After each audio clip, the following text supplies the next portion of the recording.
नमस्कार प्यारे विद्यार्थियों, मैं संदीप कुमार सहायक अभियंता मेरे YouTube चैनल टीसीसी सूरतगढ़ पर आप सभी का हार्दिक स्वागत करता हूं।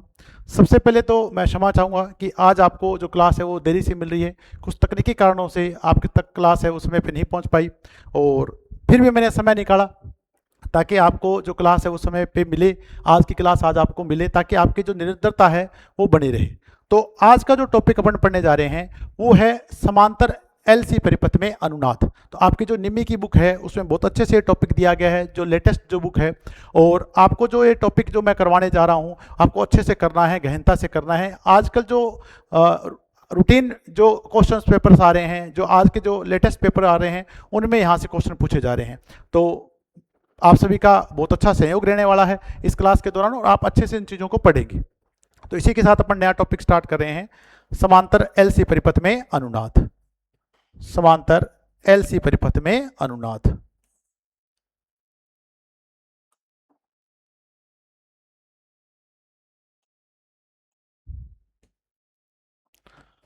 समानांतर एलसी परिपथ में अनुनाद। इससे पहले की क्लास में हमने श्रेणी आरएलसी परिपथ में अनुनाद पढ़ा था, तो उसी के क्रम में अपन अगला टॉपिक पढ़ रहे हैं। तो अगर अपन एलसी परिपथ की बात करें तो आप यहां देखें कि एलसी परिपथ आपको किस प्रकार का बनाना है। तो अगर आपके पास कोई भी चौक कॉइल है तो अपन ये नहीं कह सकते कि उसका प्रतिरोध नहीं होगा। यानी कोई भी चौक कॉइल है, जैसे कि आपको पता है, वो धातु चालक की बनी होगी और कोई भी धातु ऐसा नहीं है जिसका प्रतिरोध न हो। जैसे कि मैंने यहाँ पे एलसी परिपथ बोला तो आप कहोगे सर यहाँ पे आपने आर क्यों लगा दिया है। आर मैंने इसलिए लगाया है कि आपका जो चौक कॉइल होगी उसका कुछ ना कुछ क्या होगा, प्रतिरोध होगा। तो इसलिए अपने क्या लगाया यहाँ पे, इसके श्रेणी में क्या लगाया, आर। तो यहाँ पे अपने आर लगा रहे हैं और चौक कॉइल का जो प्रेरणिक प्रतिघात होता है उसे अपन क्या लिखते हैं, एक्सएल। अब अपने इन दोनों के सिरों पर प्रत्यावर्ती वोल्टेज वी लगाई है। कुल धारा परिपथ में आई प्रवाहित होगी। यहां अपन जो धारा प्रवाहित हो रही है उसे अपन ले रहे हैं आई एल। जो आर में और एक्सएल में जो धारा प्रवाहित होगी उसे अपन दिखा रहे हैं आई एल से, क्योंकि ये आपकी एल सी परिपथ लिखा गया। इसी तरह जो कैपेसिटर है, यहां जो प्रवाहित धारा होगा उसे अपन क्या लिखेंगे, आई सी। अब अगर अपन बात करें तो एक्सी जो है वो आपका कैपेसिटर का धारितीय प्रतिघात है, एक्सएल आपका कैपेसिटर, आपका जो प्रेरक है उसका प्रेरणिक प्रतिघात है, आर आपकी जो चौक कॉइल है उसका क्या है, प्रतिरोध है। और यहां जो धारा आईएल दिखाई गई है वो इस एल परिपथ में प्रवाहित धारा है। इसी तरह कुल धारा जो प्रवाहित होगी वो क्या होगी, आई होगी।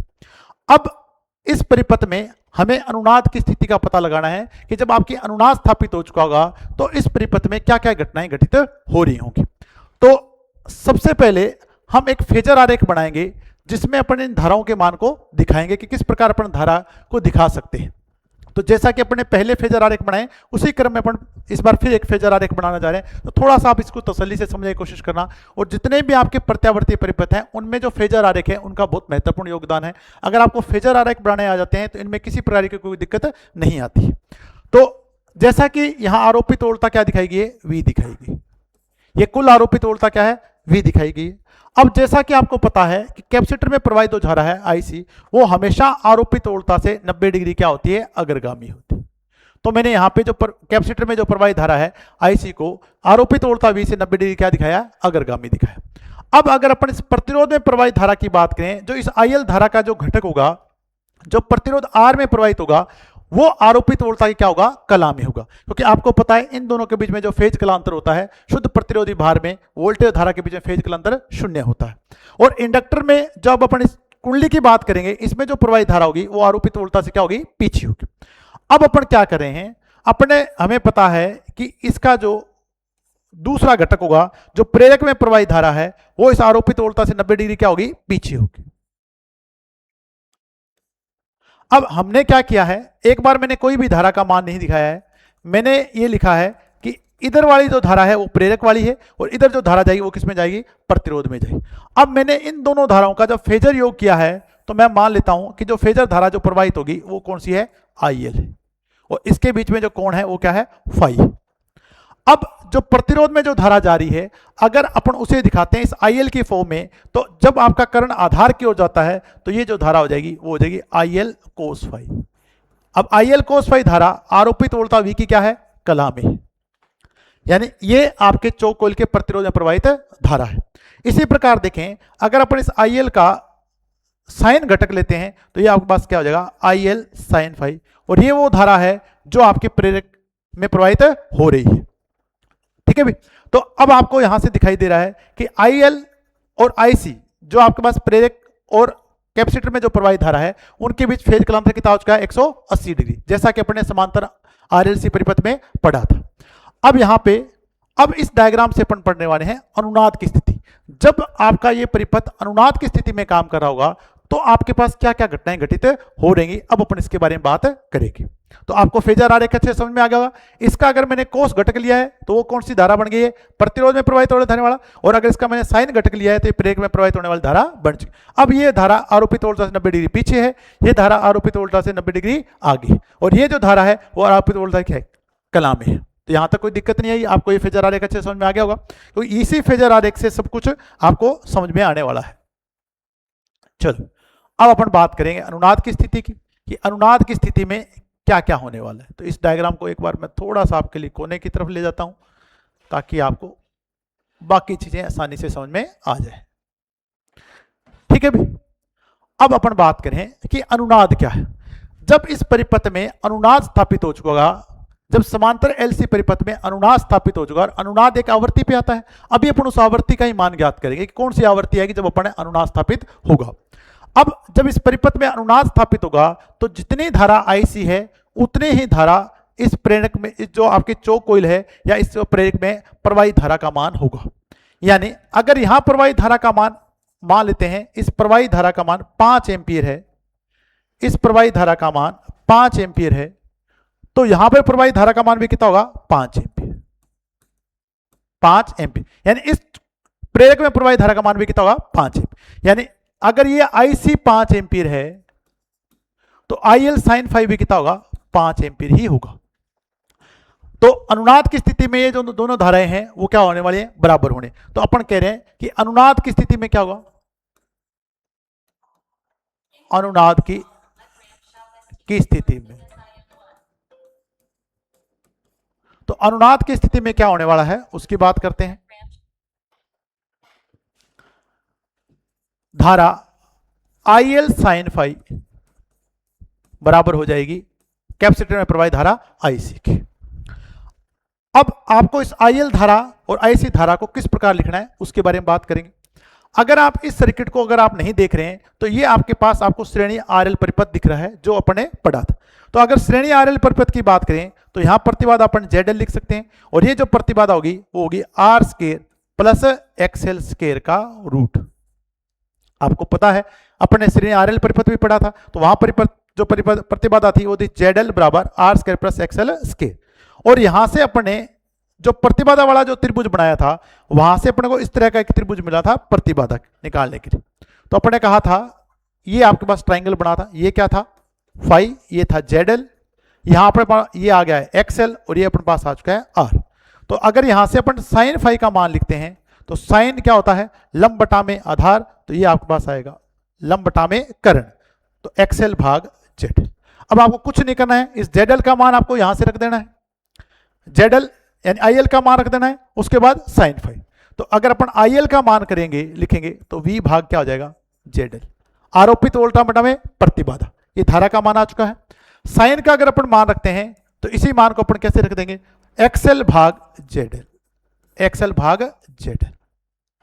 अगर अपन धारा IC का मान लिखेंगे तो इसे अपन लिख देंगे V भाग XC।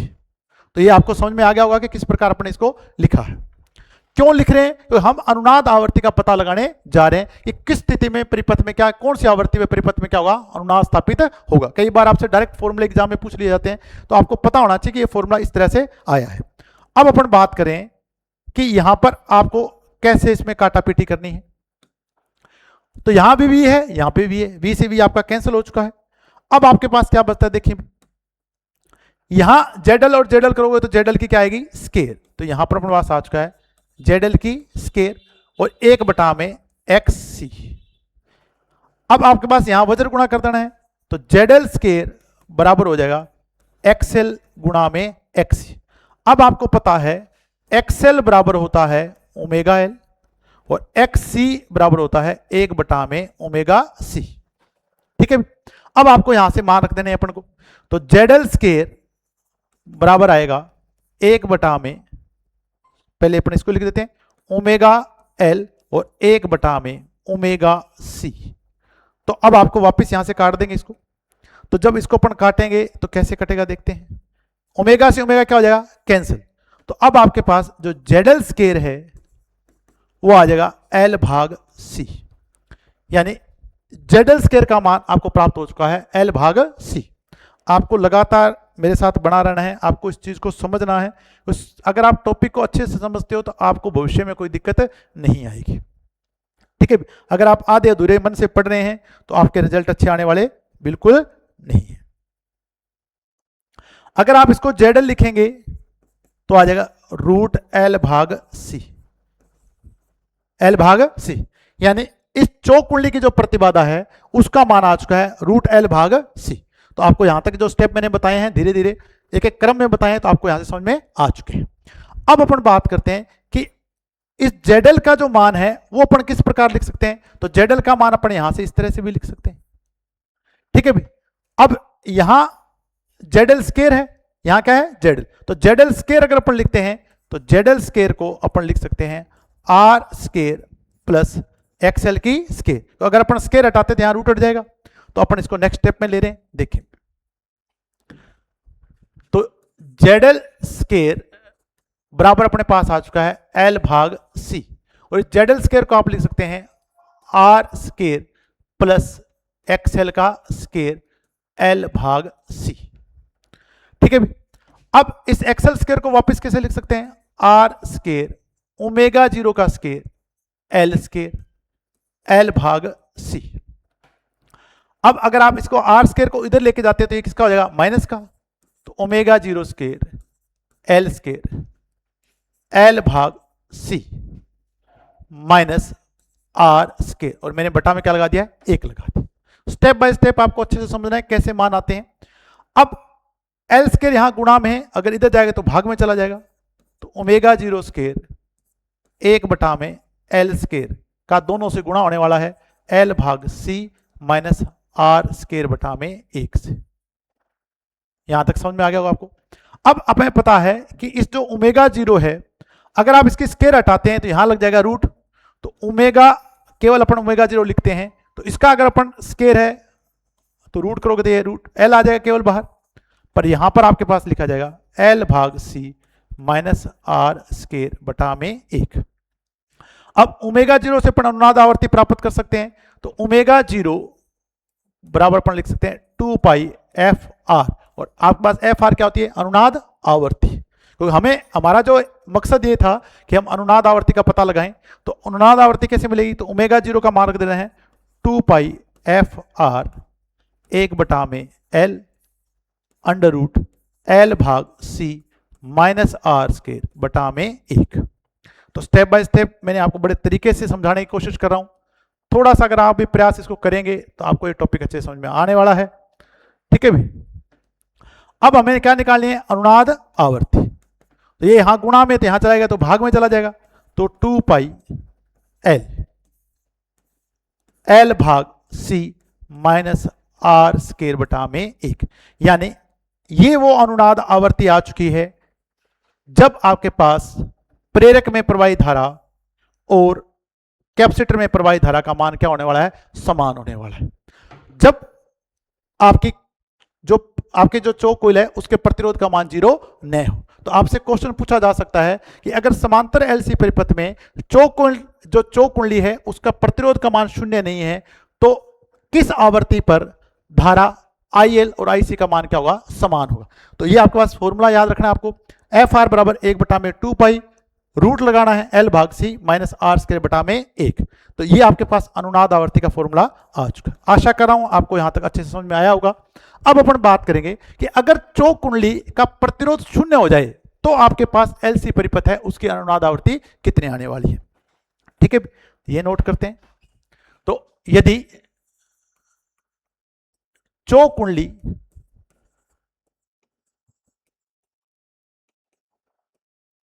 का प्रतिरोध जो आर है वो क्या हो जाए, शून्य हो जाए, आर बराबर क्या हो जाए, शून्य हो जाए, तो आपके पास अनुनाद आवृत्ति क्या आएगी वो देखते हैं। तो अनुनाद आवृत्ति, तो अनुनाद आवृत्ति कितनी आने वाली देखते हैं। तो हमें इस आर का मान कितना रखना है, 0, क्योंकि हम बिना आर के मान को 0 रखे अनुनाद आवृत्ति का फॉर्मूला निकाल चाहे 2 pi L under root L भाग सी माइनस आर स्केयर बटा में 1। अब आपको कहा गया कि इस आर का मान कितना हो चुका है, 0 हो चुका है। अगर इस आर का मान 0 होगा तो देखें क्या आएगा फॉर्मूला, 1 बटा में 2 पाई एल गुणा में, इसको अपन 0 रख देंगे तो ये आपके पास आएगा एल भाग सी। तो आर की वैल्यू क्या रख चुके हैं, 0। अब इसको अपन और सोल्व कर सकते हैं, तो इस एल को 2 पाई रूट एल गुणा रूट एल लिखा जा सकता है इस प्रकार, और इसको भी अपन इस तरह से लिख सकते हैं रूट एल भाग रूट सी। तो अब अपन वापस काटापीटी चालू करते हैं, देखें क्या क्या कर जाएगा, कैसे क्या क्या रहेगा। रूट एल से रूट एल क्या हो जाएगा, कैंसिल। तो अब आपके पास वापस फॉर्मूला क्या आने वाला है, देखिए भी 1 बटा में 2 पाई और दोनों के लग जाएगा रूट एल सी हर्ट्ज। ये हमने श्रेणी आरएलसी परिपथ की अनुनाद आवृत्ति पढ़ी थी। तो श्रेणी आरएलसी परिपथ की अनुनाद आवृत्ति का मान समांतर एलसी परिपथ की अनुनाद आवृत्ति के मान के तब बराबर होगा जब आर का मान कितना हो जाए, 0। तो दोनों फॉर्मूले आपको आ चुके हैं समझ में कैसे बनाए गए हैं। तो यहां से एग्जाम में क्वेश्चन भी पूछा गया है, तो आपको समांतर एलसी परिपथ को बहुत ही अच्छे से ध्यान से पढ़ना है। तो दूसरा फॉर्मूला आपके पास आ चुका है, इस तरह से अपन इसका मान ज्ञात करें। अब अपन बात करते हैं कि अनुनाद आवृत्ति अपन निकाल चुके हैं, अब हमें परिपथ की कुल प्रतिबाधा का मान निकालना है। परिपथ की कुल प्रतिबाधा, यहां तक अपन ने निकाला था अनुनाद आवृत्ति को। तो अब अपन बात करेंगे कि जो परिपथ की कुल प्रतिबाधा है उसे हम किस प्रकार ज्ञात कर सकते हैं एलसी परिपथ में। तो जैसा कि हमने फेजर आरेख बनाया था, उस फेजर आरेख में मैंने आपको क्या बताया था वो देखते हैं वापस। तो मैंने यहां कहा था कि जो ये V है इसमें जो प्रवाहित धारा है वो आपके पास है I L cos phi, I L cos phi, और यहां जो आपके पास प्रेरक है, यहां जो प्रवाहित धारा है वो है आई एल साइन फाई, और कैपेसिटिव भार में जो प्रवाहित धारा है वो कौन सी है, आईसी। और इनका जो अपने पास फेजर जो उड़ाया था वो धारा अपने पास थी आई एल, आई एल। अब जब परिपथ में अनुनाद स्थापित हो चुका होगा तो उस समय ये दोनों धाराएं एक दूसरे को कैंसिल कर चुकी होंगी। जब दोनों धाराएं एक दूसरे को कैंसिल कर चुके हैं तो केवल आपके प्रतिरोधी भार में धारा प्रवाहित हो रही है, और जब प्रतिरोधी भार में प्रवाहित धारा है वो कुल धारा आई के क्या होने वाली है, बराबर। यानी जब ये दोनों कैंसिल हो चुकी होंगी तो ये जो धारा प्रतिरोध में प्रवाहित हो रही है ये कुल धारा के बराबर होगी, जो कि क्या होगी, आई एल कोस फाई, जो कि प्रतिरोधी भार में प्रवाहित हो रही है। तो अब हमें बात करनी है कि जब आपके पास अनुनाद स्थापित होगा तो ये और ये धाराएं भी क्या होंगी, बराबर होंगी। तो अनुनाद की स्थिति में क्या होने वाला है, वापस पढ़ते हैं इसको। अनुनाद की स्थिति में,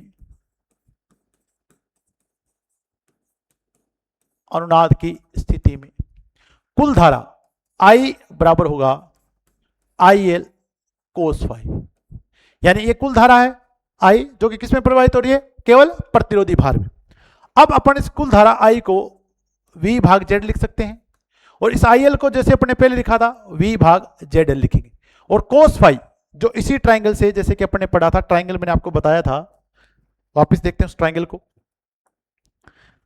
ठीक है, इसी ट्राइंगल से अगर अपन कोस फाई का मान लिखेंगे तो R भाग ZL लिख सकते हैं।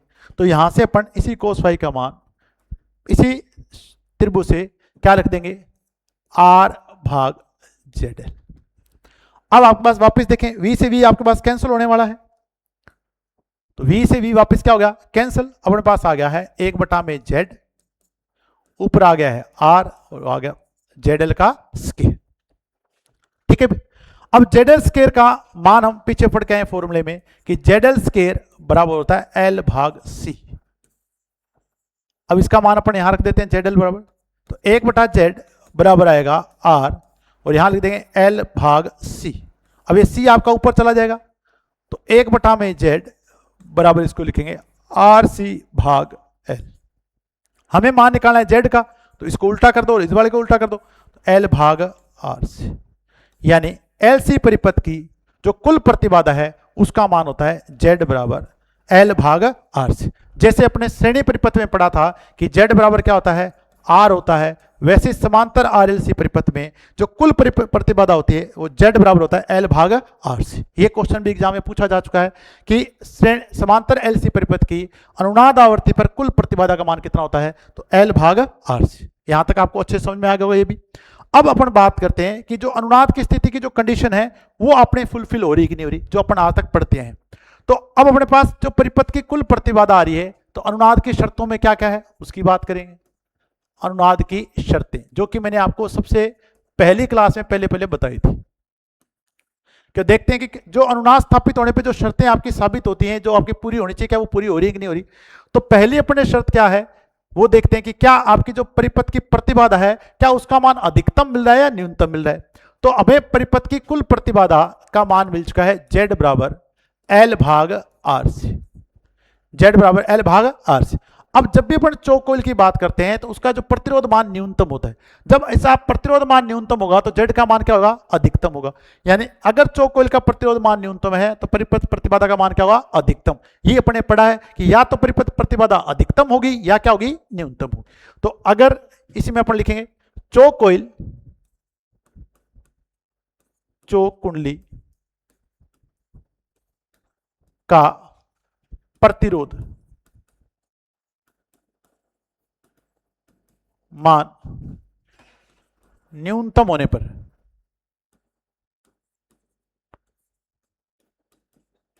पर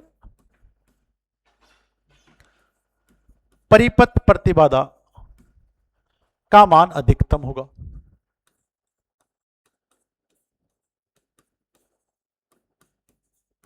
का मान अधिकतम होगा।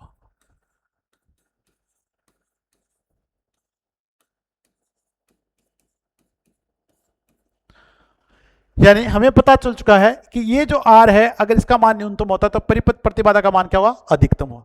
जब परिपथ प्रतिबाधा का मान अधिकतम होगा तो परिपथ में प्रवाहित कुल धारा की बात करेंगे तो ये क्या है, V भाग जेड। और अगर इसका मान अधिकतम होता है तो परिपथ में प्रवाहित धारा का मान क्या होगा, न्यूनतम होगा। यानी समांतर एलसी परिपथ में अनुनाद आवर्ती पर परिपथ में प्रवाहित धारा का मान क्या होता है, न्यूनतम होता है। तो सेकंड कंडीशन अपने पास ये आ रही है, एलसी परिपथ में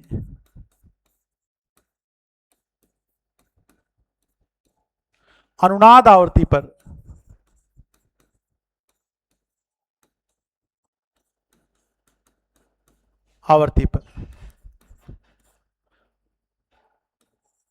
कुल धारा का मान न्यूनतम होता है।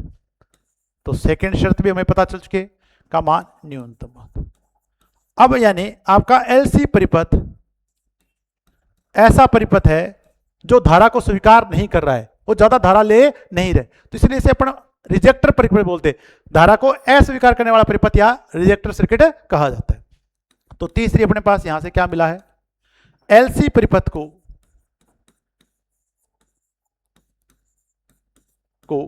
रिजेक्टर परिपथ कहा जाता है। रिजेक्टर परिपथ कहा जाता है। अब हमें पता करना है कि क्या शक्ति गुणांक इकाई है। तो जैसा कि अपन ने पीछे वाला जो फेजर आरेख बनाया है, जैसा कि मैंने आपको बताया था कि कुल धारा बराबर क्या, आई एल कोस फाई, और कुल धारा आरोपित वोल्टता की क्या है, कला में। अगर आरोपित वोल्टता की कला में है तो आपका जो पावर फैक्टर है वो क्या होगा, इकाई होगा। तो अनुनाद की कंडीशन में चौथी आपको क्या मिलने वाली है, एलसी परिपथ का शक्ति गुणांक इकाई होता है। शक्ति गुणांक इकाई होता है। तो जब भी आपके परिपथ में अनुनाद स्थापित हो चुका होगा तो उस अनुनाद की स्थिति में ये चारों घटनाएं घटित होने वाली हैं। जो परिपथ प्रतिबाधा उसका मान अधिकतम हो जाएगा, धारा का मान न्यूनतम हो जाएगा, जैसे धारा का मान न्यूनतम होगा, परिपथ आपका रिजेक्टर सर्किट बन जाएगा और पावर फैक्टर आपका क्या हो जाएगा, इकाई हो जाए। तो ये सभी आपको बातें पता होनी चाहिए यहां से। अब अपन बात करेंगे एक टॉपिक और है इसमें, वो है बैंडविड्थ। अब बैंडविड्थ क्या है उसके बारे में और पढ़ लेते हैं थोड़ा सा। बैंडविड्थ, बैंडविड्थ इसे लिखते हैं डेल एफ से। कई टॉपिक आपको इंग्लिश में ही पढ़ने चाहिए, क्योंकि इस बार टेक्निकल हेल्पर जब 2026 आयोजित किया गया तो उसमें ऐसा कुछ नहीं था। कुछ वर्ड्स आपको इंग्लिश में पता होने चाहिए कि बैंडविड्थ को अगर आप सोचे कि मैं हिंदी में बताऊं तो ये सब चीजें आपके लिए हिंदी में संभव नहीं है। आपको समझ में आना चाहिए कि क्या हमें बताया जा रहा है। अब जैसा कि अपने पढ़ा है कि अनुनाद जो परिपथ है उसमें अनुनाद आवर्ती जो आपका समांतर एलसी परिपथ है, अगर वो अनुनाद आवर्ती पे काम कर रहा है तो उस अनुनाद आवर्ती पर परिपथ प्रतिबाधा का मान अधिकतम होता है। तो ये आपका Z क्या है, मैक्सिमम। पर अगर आप अनुनाद आवर्ती से कम आवर्ती करते हैं, बढ़ाते बढ़ाते कम करते लेके जाते हैं, तो एक आवर्ती ऐसी आती है जहां पर इसका मान अधिकतम मान का कितना हो जाता है, 0.707। इस यहां पर जो Z है वो आपके पास मैक्सिमम है, पर यहां पर जब आपके पास Z आएगा वो Z आपके पास अधिकतम मान का कितना हो जाएगा, 0.707 कम करने पर। इसी तरह अगर आप इसको बढ़ाते हो तो इस अपन आवर्ती का नाम लिखते हैं F1। क्या लिखते हैं, F1। इसी तरह अगर आप अनुनाद आवर्ती से अधिक आवर्ती को बढ़ाते हैं तो फिर वापस आपके पास एक ऐसा आवर्ती आएगी जहां पर वापस इसका मान अधिकतम मान का 0.707 हो जाता है, या आपके पास क्या होता है, 1/√2 गुना हो जाता है। अब ये जो दो आवर्ती हैं, यहां से लेके जो यहां तक की जो आवर्ती है इसे अपन बोलते हैं बैंडविड्थ। यहां से लेके यहां तक की जो आवर्ती प्रास है उसे अपन बोलेंगे डेल एफ, या इसे बोलते हैं बैंडविड्थ। यानी अगर अपन आसान शब्दों में बात करें कि दो आवर्तियां आपके अनुनाद आवर्ती से एक नीचे, एक अनुनाद आवर्ती से ऊपर, जहां पर आपके जो परिपथ की कुल प्रतिबाधा Z है उसका मान घटकर 0.707 गुणा में अधिकतम मान हो जाता है, तो उसे अपन बोलते हैं बैंडविड्थ। क्या बोलते हैं, बैंडविड्थ। आपको समझ में आ गया अच्छे से जो मैं समझाना चाह रहा हूं। तो अगर मैं बैंडविड्थ को परिभाषित करता हूं समांतर एलसी परिपथ में तो कैसे लिखेंगे, समानांतर एलसी परिपथ में अनुनाद आवर्ती से नीचे, अनुनाद आवर्ती से कम व अधिक, एक तो कम होगी F1 तो कम होगी और F2 क्या होगी, अधिक, कम व अधिक, वह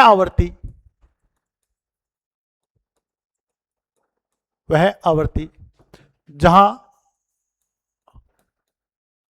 परिपथ की कुल प्रतिबाधा का मान, परिपथ की कुल प्रतिबाधा का मान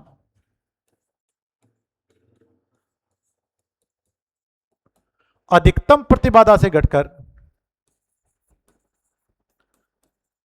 अधिकतम प्रतिबाधा से घटकर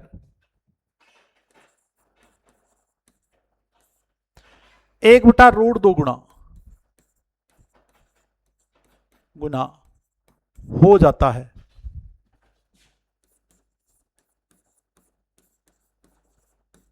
इसे बैंडविड्थ कहा जाता है, इसे बैंडविड्थ कहा जाता है।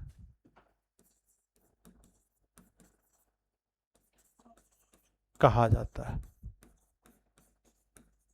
अब बैंडविड्थ आपके पास दो आवर्तियों का अंतर है, तो डेल एफ बराबर होगा F2 माइनस F1। एक आवर्ती आपके पास अधिक है, एक आवर्ती क्या है, कम है। तो अगर अपन F1 पे आपके पास मान मिल रहा है 0.707 यानी 1/√2, अगर इधर से बढ़ते हैं तो अधिकतम मान आएगा और फिर इस पर जाते हैं तो वापस कितना हो जाएगा, 0.707। तो दो आवर्ती प्रास है जहां 0.707 से अधिकतम मान और वापस घटकर 0.707। अब ये जो रेंज है वो इसकी कहलाती है बैंडविड्थ। ठीक है, आपको बैंडविड्थ समझ में आ गया होगा यहां तक सभी को। तो बैंडविड्थ कुछ नहीं है, दो आवर्ती का अंतर है जहां पर आपका मान 0.707 अधिकतम मान और फिर वापस से अधिकतम मान और वापस घटके कितना हो रहा है, 0.707 अधिकतम मान या 1/√2 गुणा। अब अपन बात करेंगे कि जो बैंडविड्थ है, बैंडविड्थ जिसे अपने लिखा है डेल एफ, एक होता है चोक कोइल का उत्कृष्टता गुणांक, उत्कृष्टता गुणांक, इसे अपन लिखते हैं क्यू से, और तीसरा है अनुनाद आवृत्ति, वह अनुनाद आवृत्ति। कल की वीडियो में आपको उत्कृष्टता गुणांक के बारे में मैं बताऊंगा,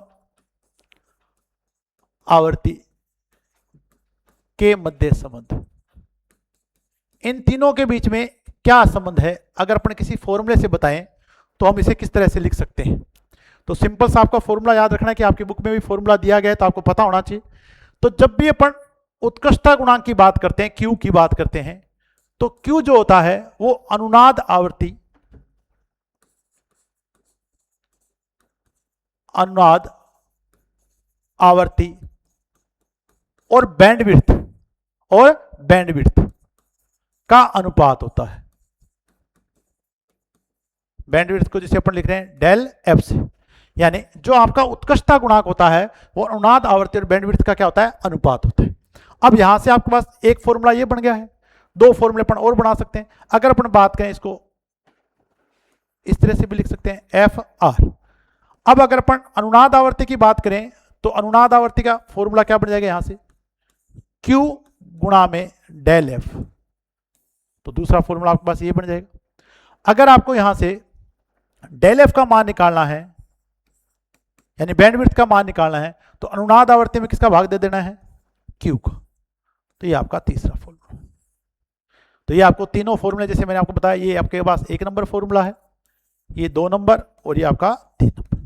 तो 3 फॉर्मूले आपको यहां से याद रखने हैं। दूसरा आपको अपने जब पहले जो पढ़ा है उसके बारे में बता देता हूं, वापस थोड़ा सा रिवाइज कॉल करवा देता हूं आपको, कि जब भी आपके पास अनुनाद आवृत्ति की बात करेंगे तो ये आपके पास फॉर्मूला आपको याद रखना है 2 pi L root L C minus R square बटा में 1। ये फॉर्मूला तब काम लगेगा जब आर का मान 0 नहीं है, आर नॉट इक्वल टू 0। दूसरा फॉर्मूला अपने पढ़ा था कि जब आर का मान कितना हो जाए 0, तो फॉर्मूला आपको लगाना है 2 pi root L C, R बराबर कितना हो जाए 0। फिर अपने पढ़ा था कि जो परिपथ की प्रतिबाधा है जेड बराबर, वो होता है आर एल भाग आर सी ओम, और एल सी परिपथ में इसका मान अधिकतम होता है, जेड क्या होता है, मैक्सिमम होता है। और जब जेड मैक्सिमम होता है तो धारा का मान क्या होता है, मिनिमम होता है। और धारा का मान जब मिनिमम होता है तो इसे अपन बोलते हैं रिजेक्टर सर्किट। क्या बोलते हैं, रिजेक्टर सर्किट, रिजेक्टर सर्किट या परिपथ। और परिपथ का पावर फैक्टर क्या होता है, इकाई होता है, कोस फाई आपको लिखना है हमेशा इकाई। तो ये आपके पास 6 जो महत्वपूर्ण बातें मैंने आपको बताई है। और फिर अपने इसके बाद अपने पढ़ा था क्वालिटी फैक्टर, ठीक है, बैंडविड्थ और अनुनाद आवृत्ति में संबंध। तो आज की जो क्लास है उसमें जो सारांश जो निकल के आता है वो यही है। पर आपको अच्छे से जो मैंने आपको डेरिवेशन कराया है, अगर आप उसको अच्छे से करेंगे तो अगर एग्जाम में कितने भी टाइप से आपको क्वेश्चन घुमा के दे तो आप उसको आसानी से सोल्व कर सकते हैं। तो इसी के साथ आज की क्लास को विराम देते हैं। तो आप सभी का बहुत बहुत धन्यवाद। और अगर आपको मेरे द्वारा दिया गया कंटेंट अगर आपको अच्छा लग रहा है तो मानवता के नाते आप इसे ज़्यादा से ज़्यादा शेयर करें, और जो भी विद्यार्थी हैं जिनको भी ज़रूरत है उन तक इस हमारे YouTube चैनल को जरूर पहुँचाएँ। तो जय हिंद, जय भारत।